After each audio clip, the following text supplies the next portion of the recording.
তৃণমূল আর BJP তো চাঁদের এপিটার ওপিট, যেই আসুন আমাদের এক অবস্থায় থাকবে। সবাই বলেন লাল শূন্য, অথচ লালদের পতাকা ছিঁড়ে ফেলা হয়, ব্যানার ছিঁড়ে ফেলা হয়। ওই কনফিডেন্সটা থেকে ওই তৃণমূল আর বিজেপি তো চাঁদের এপিটার ওপিট, যেই আসুন আমাদের এক অবস্থায় থাকবে। আমরা অপেক্ষা করে আছি কবে লাল ফিরবে। সবাই বলেন লাল শূন্য, অথচ লালদের পতাকা ছিঁড়ে ফেলা হয়, ব্যানার ছিঁড়ে ফেলা হয়। ওই কনফিডেন্সটা থেকে ওই মানে শূন্যর কনফিডেন্সটা থেকে, শূন্যের ভেতর অনেক ঢেউ থাকে, জানো তো। সমস্যা তো প্রত্যেকবারই হয়। সবাই বলেন অমুক দল, মানে আমার উল্টো দিকের দল ইভিএম চুরি করে নিয়েছে, কিন্তু বা পাল্টে দিয়েছে। কিন্তু যেটা হলে এবার ভোটটা তো খুব ভালো হয়েছে, আর স্ট্রং রুমে ভীষণ আঁটোসাঁটো সুরক্ষা। কাজেই ইভিএম কেউ যদি বলেন যে চুরি হচ্ছে বা ইভিএম নিয়ে পলিটিক্স হচ্ছে, তাহলে আমি বলবো আরেকটু খবর নিয়ে তারপরে এগোনো ভালো।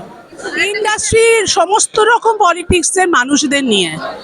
আর কেউ যদি মনে করে থাকেন যে আমরা ইন্ডাস্ট্রি ডমিনেট করব, তাহলে সেটা কয়েক দিনের জন্য, চাকা তো ঘুরেই যাবে। আর ইন্ডাস্ট্রিতে অ্যাজ সাচ আমরা বিশ্বাস করি না যে রাজনীতি মানে দমন করে, এবং যারা রাজনীতিকে মাথায় নিয়ে দমন করতে চায় তাদের সরে যেতে হয়।